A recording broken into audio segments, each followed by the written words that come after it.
wasaaradda howlaha guud iyo dib u dhiska maamulka koonfur galbeed Soomaaliya Fadxi Maxamed Buxur ayaa ku tilmaantay wax laga xumaado hadal dhawaan ka soo baxay maamulka gobolka Banaadir kaas oo ku aadanaa in la ballaariyo xuduudda gobolka Banaadir isla mar ahaantaana degmada Afgooye ee gobolka Shabeellaha Hoose ay ka mid noqoto magaalada Muqdisho.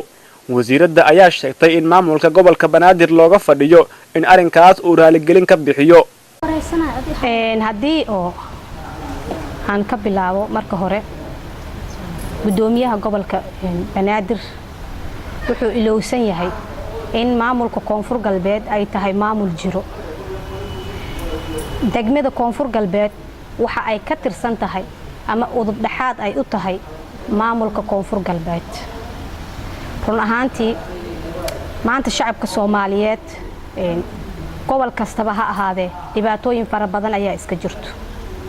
maanta shacabkii ayagoo dhibaataysan amaba wali hiigsiga ay ayaga rabeen aan la gaarsiisanin madaxdii inay waxyaabo aan waxba jirinoo shacabka wax dhib u keenayo ama colaad hor leh sii kicinayo inay shacabka dhagahooda ku dhacaan waa dhibaan ahaantii shacabka reer koonfur galbeed ereyga ka soo baxay aad ayay u dhibsadeen.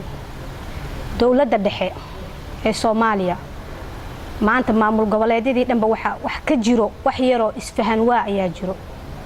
waxaan sugaynaa annaga haddaan nahay reer koonfur galbeed waxaan sugaynaa in khilaafaadkaas in sida ugu dhaqsiyaha badan laga xalin doono ay maamulka koonfur galbeed shacabka ku noolna ay dhagahooda ay sugayeen.